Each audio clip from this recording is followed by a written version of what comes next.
மைக்லிட்ஸ் நேயர்களுக்கு வணக்கம். நான் டாக்டர் தீபார்லாலன். இன்னைக்கு நம்ம என்ன டாபிக் பத்தி டிஸ்கஸ் பண்ண போறோம் அப்படின்னா, மகர சங்கராந்தி புருஷன் எழுந்தருள் இருக்கக்கூடிய வாகனம், அவர் ஏந்தி இருக்கும் ஆயுதம், அவர் அணிந்திருக்கும் நவரத்னம், அதே மாதிரி அவருடைய கந்தம், உதிக்கும் திக்கு, உதிக்கக்கூடிய நட்சத்திரம், நாள், இதெல்லாம் பொறுத்து ஒவ்வொரு ராசிக்கும் பாத்தீங்கன்னா ஒவ்வொரு விதமான பலன்கள் அப்படின்றது குறிப்பிடப்பட்டிருக்கு. இது என்னடா இந்த அம்மா புதுசா சொல்றாங்களே அப்படின்னா யோசிக்காதீங்க. காரணம் என்ன அப்படின்னா, ஏறக்குறைய 2000 வருடங்களுக்கு மேல் பழமையானதுதான் பாத்தீங்கன்னா இந்த மகர சங்கராந்தி புருஷனை பார்த்து நம்ம ராசிகளுக்கு வரக்கூடிய பலன்களை கணிக்கிறது அப்படின்றது. எனக்கு தெரிஞ்சு ஒரு 30 வருஷம் முன்னாடியே கூட பாத்தீங்கன்னா இந்த மாதிரி கணிக்கிறது அப்படின்றது இருக்கதான் செஞ்சு. கிராமத்துல பெரியவங்க என்ன பண்ணுவாங்க அப்படின்னா, அந்த ஊர்ல கோயில் ஐயர் இருப்பார் பாத்தீங்களா, அவங்க கிட்ட போயிட்டு கேட்பாங்க, இந்த புருஷன் எந்த வாகனத்துல வந்திருக்கா, என்னென்ன மாதிரி நாட்டுல நடக்கும், எங்க ராசிக்கு என்ன நடக்கும் இப்படின்னு பலன் கேட்டதா நிறைய செவி வழி செய்திகள் இருக்கு. நானே பார்த்திருக்கேன் அப்படின்னு வச்சுக்கோங்களேன். கொங்கு பெல்ட்ல இன்றளவும் நிறைய பேர்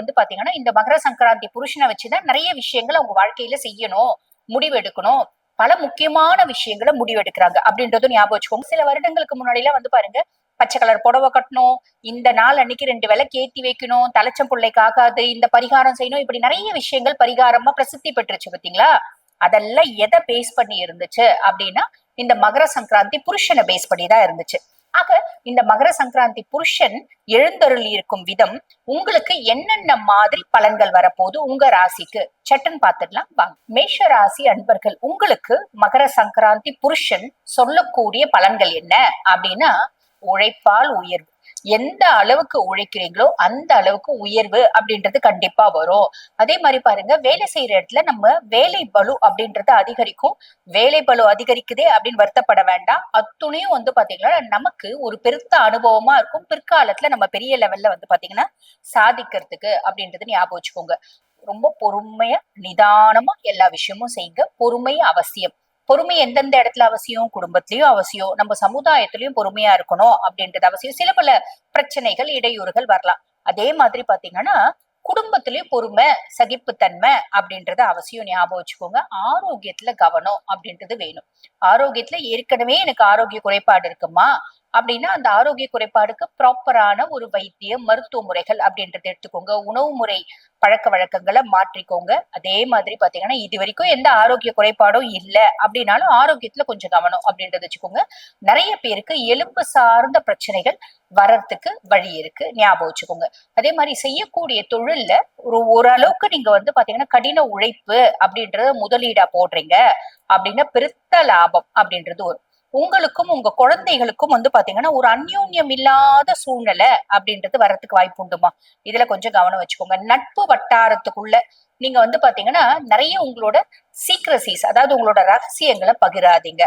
ஆன்லைன் பிசினஸ் ஏதாவது செய்றீங்க அப்படின்னா பெரிய லெவல்ல அதுல இன்வெஸ்ட் பண்ணாதீங்க. இன்வெஸ்ட் பண்ணும்போது தெரியாத விஷயத்துல முதலீடு போடாதீங்க. அப்படி போடும்போது நம்மளுக்கு ட்ராப் ஆகிறதுக்கு வாய்ப்பு உண்டு. ஆனா மேஷராசி அன்பர்கள் நிறைய பேர் பாத்தீங்கன்னா வீடு வாங்குவீங்க, அதே மாதிரி வண்டி வாகனம் வாங்குவீங்க. அம்மானோட உடல் சார்ந்த உபாதைகள்ல இருந்து ஒரு முன்னேற்றம் அப்படின்றது கிடைக்கும். அதே மாதிரி உங்களோட தன்னம்பிக்கையும் தைரியமும் அதிகமாகும். எழுத்தாற்றலும் சிந்தனை திறமும் அதிகமாகும். இதெல்லாம் எந்த விதமான சந்தேகமும் இல்லை, கவலைப்படணும் அப்படின்ற அவசியம் இல்லை. நல்லா ஞாபகம் வச்சுக்கோங்க.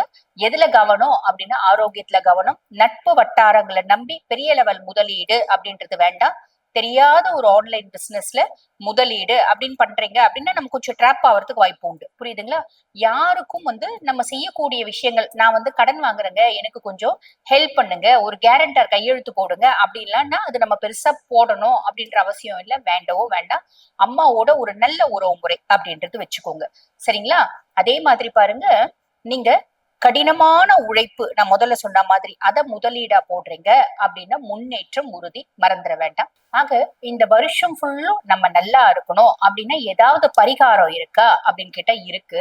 என்ன பரிகாரம் பண்ணலாம் அப்படின்னா, ஹனுமன் காலை கெட்டிமா புடிச்சுக்கோங்க. ஹனுமனை பாருங்க, சனிக்கிழமை தோறும் பக்கத்துல இருக்க ஹனுமன் கோயிலுக்கு போயிட்டு ஒரே ஒரு நெய் விளக்கு ஏத்தி அவரை பாத்தீங்கன்னா 21 முறை சுத்தி வரலாம். எங்களுக்கு நேரம் கிடையாதுமா அப்படின்னா ஒரே ஒரு நெய் விளக்கு ஏத்தி 9 முறை சுத்தி வரலாம். அதுக்கும் நேரம் இல்ல, வீட்டு பக்கத்துல ஹனுமன் கோயிலே இல்ல அப்படின்னா ரொம்ப எளிமையான விஷயம் ஒண்ணு இருக்கு. நம்ம வீட்டுல இருந்தே பாத்தீங்கன்னா ஆஞ்சநேயரோட மந்திரம் எத்தனையோ இருக்கு.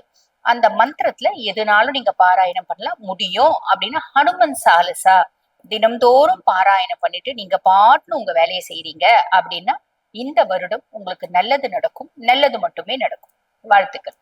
இப்ப நான் சொன்னது பாத்தீங்கன்னா மகர சங்கராந்தி புருஷன் சொல்லக்கூடிய ஒரு பொதுவான பலன்கள். இந்த பதிவை பார்த்துட்டு இருக்கோங்க. ஆமாம்மா, நாங்களும் வாழ்க்கையில சில முக்கியமான விஷயங்களை முடிவெடுக்கும் தருணத்துல இருக்கும். புதுசா பிசினஸ் ஆரம்பிக்கலாம்னு நினைக்கிறோம். பிள்ளைய காசு செலவு பண்ணி மெடிசன் சீட் சேர்த்தலாம்னு நினைக்கிறோம். பிள்ளைய வெளிநாடு அமைச்சு படிக்க வைக்கலாம்னு நினைக்கிறோம். பொம்பளை பிள்ளை லவ் பண்ணிட்டு இருக்கு, அந்த பிள்ளைய சமாதானப்படுத்தி இல்ல வீட்டுல வச்சு பூட்டி இன்னொரு பையனுக்கு கல்யாணம் பண்ணி கொடுக்கலாம்னு நினைக்கிறோம். இதெல்லாம் ஒத்து வருமா, ஒத்து வராதா?